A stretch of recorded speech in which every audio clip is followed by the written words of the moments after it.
So once I knew all my pieces were going to fit together and the frame I had for this was going to hold the weight, I started forming that arch. So I retook that circle I had cut out, I folded it in half to make a semicircle, taped it to my form, and cut it out. Then I used that compass I made and I redrew two smaller circles in order to get full coverage on that piece. So I was able to cut out a piece that had two arches in it instead of having those angular sides. Now, something I minorly overlooked, which ended up not mattering for this project, was those dovetails stick out in the back a little bit and there's a void in the front. So if you want a certain thickness at the end of the day, keep that in mind, that you'll be losing some of that dovetail when you put it in there. So then I just traced my pattern onto my piece and I just played around with the shape a little bit. Once you could see the shape on the piece, I went back and I started taking slivers out of my paper template. Once I had it to where I wanted it to be, I taped it onto some, this is like 1/8 inch thick masonite that has that that white smooth finish on it. I had it laying around my shop and I decided to use it because masonite is really easy to sand.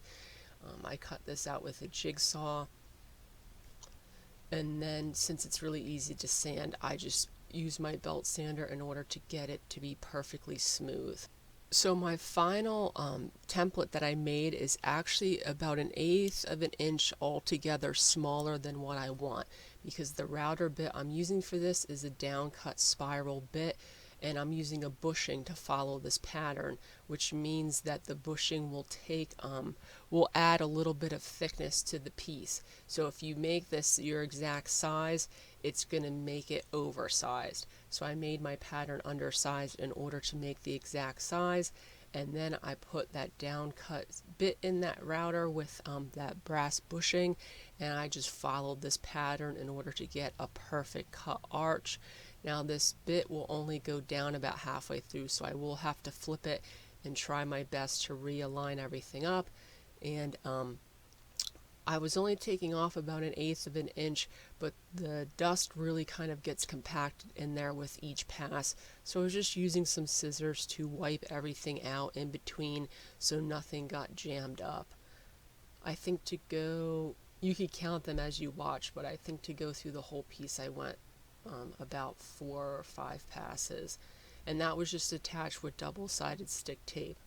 So then I had a center mark on my piece and also on my pattern, and that's what I used to line everything back up and then re-stick it in place. And it ended up being almost perfect. There was a little bit of a ridge where the two patterns didn't perfectly match up on the piece, but I was able to easily sand that down with my belt sander.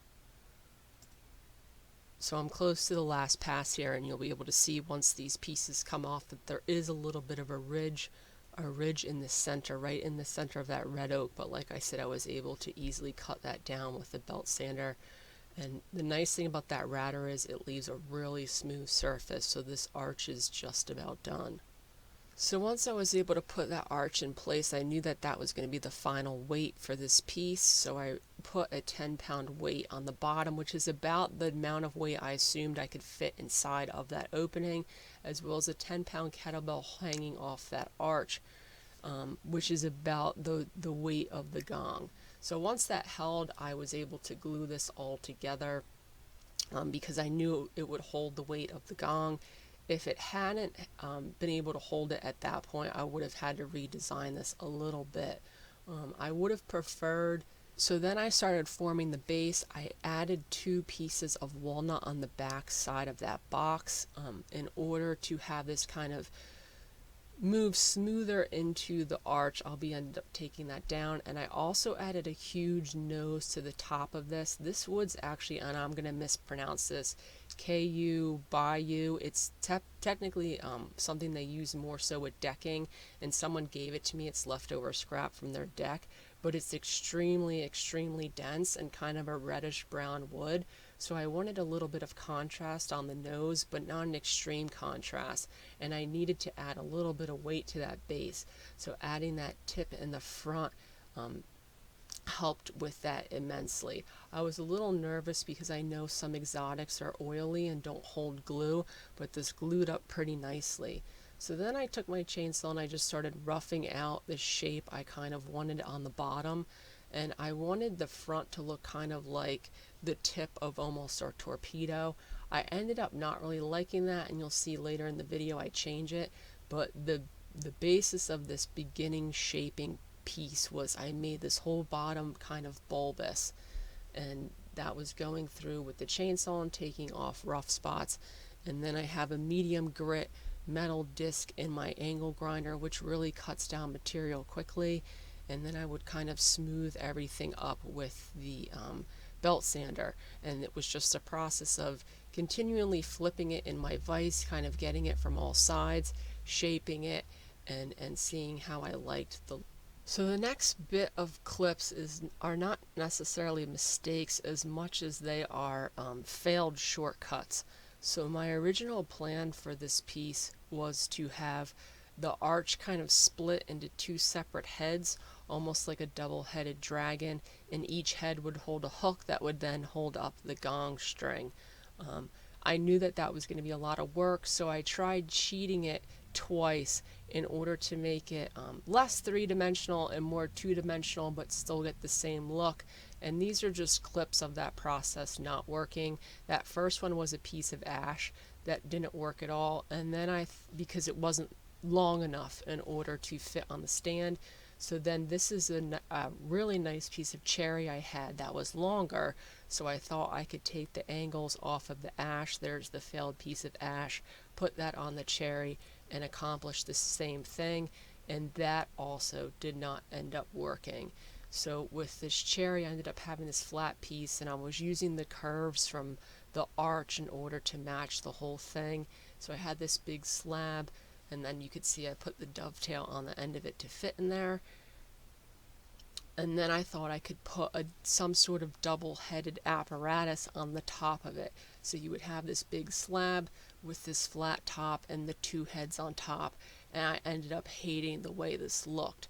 Now the slab itself ended up being so large because the more weight that I have going past the center portion of my arc was actually mechanical advantage for me. It ended up making the arch base needing less and less weight.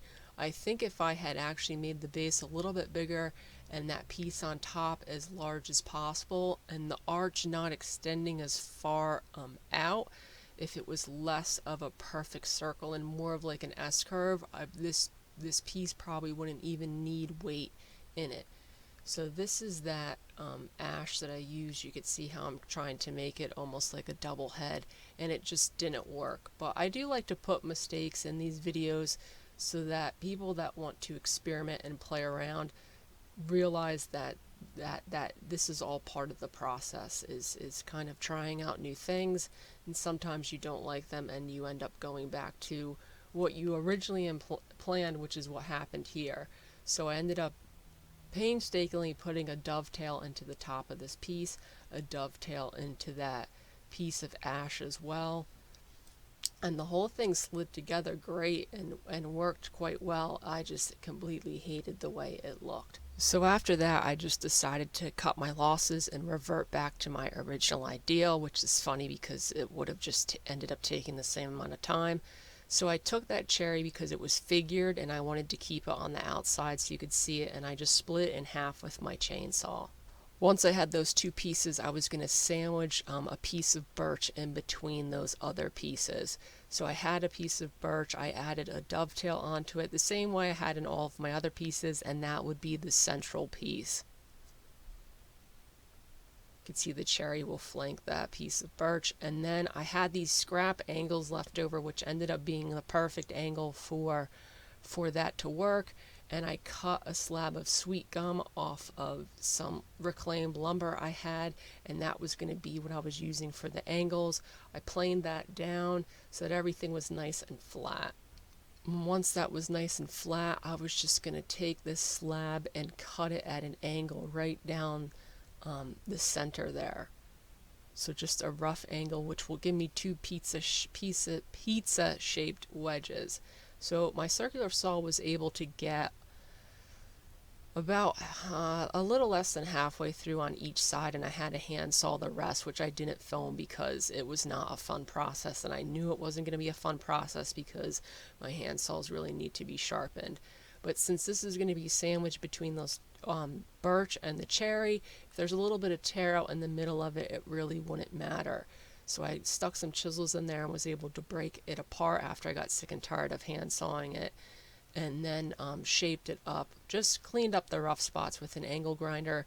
Sweet gum is really great to work with. I've never used it before. It's kind of like poplar, where it's a nice solid piece of lumber, but it's not as hard as maple or even oak. The only problem with it is it's not similar to poplar. It's not a super beautiful piece of wood when you put a finish on it. So this is just testing that cherry, and I was able to, I cut that down using the arch and cleaned it up. My belt sander clamped into place because I was going to cut the birch off of the form of the cherry. Before I glued this all together, I wanted it to be pretty close to its final dimensions, which would make my life easier. So once I had that cherry, I transferred it onto the birch, and I added about an inch because I wanted that birch to be proud of the cherry on the finished piece. And I made those marks on both sides and made a rough arch.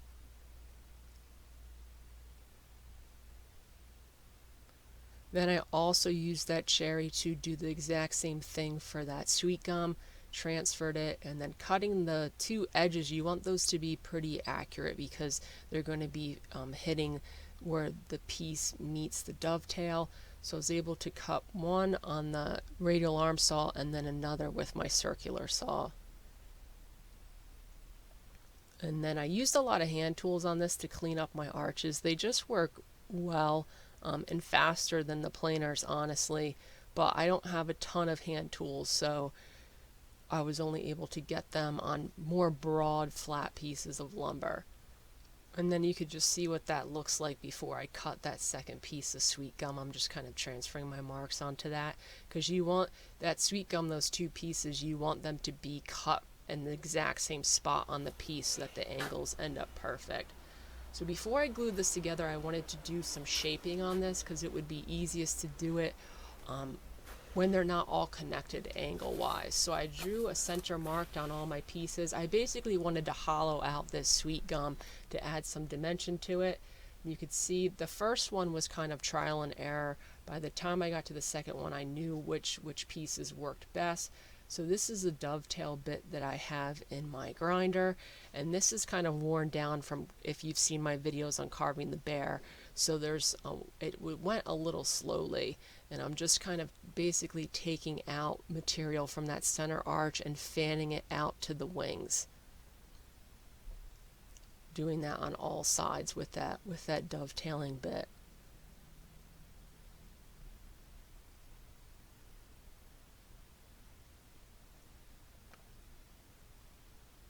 So then someone had just given me a bunch of bits, and I actually forgot I had them. This is a similar bit. It has a rough edge, and these two, so you can see there's a pointed one and there's one that's kind of shaped like a Christmas tree. Those went through and cleaned this up super nicely. And then I had almost a smoothing die grinder bit that I used at the end to clean up all of the wood. And like I said, this is just roughing out that sweet gum. So that was kind of the finished piece. You could see how when that cherry's next to it, how that will look with that dip in there. And then for the front, it was the same thing. I wanted to create a concave void in there, so I was just using the bits to fan out the material to the edges. And like I said, I kind of found out towards the end I didn't need to do all those bit changes, and this cone-shaped bit worked quite well. And you can get stuff like this on Amazon. There's a couple companies that make them. So I didn't film cutting that birch out, but I cut the birch out, and then that's what all those pieces together will look like. And I knew I wanted the birch to be rounded over on the top. So before I glued it together, I did that. I rounded over the edges. And once again, this is just rough carving so that you can get all the angles easier when you don't have all those other pieces in the way. And then what I did for this was I knew clamping was going to be a problem. So I ended up putting the sweet gum on first because I was able to put screws into that because it was going to be hidden by the cherry. So I put that sweet gum in place and attached some screws, and then once everything was solid, I could put some clamps on there. Now I ended up taking out a couple of these screws before I finished, but I would have advised taking them all out because depending on how you want to finish carving this, you don't want to have to worry about hitting screws. Then once the sweet gum was dry, I did the exact same thing with the cherry. Glued it in place on top, and that I was able to clamp in place. I put one screw at the tail end of the cherry. You'll see me draw a center line and add a screw, which I'll eventually change out with a dowel, which will match the dowels in the arch. But with that one screw in place, it held the cherry, and I was able to clamp it up nicely. And then once that was all dry, I was able to put it in the piece and test around with the weights and all that sort of stuff. Again, I sent the customer some pictures just to make sure they liked it. And then you could see in this photo how the base was cut. I didn't really get a ton of good footage of that.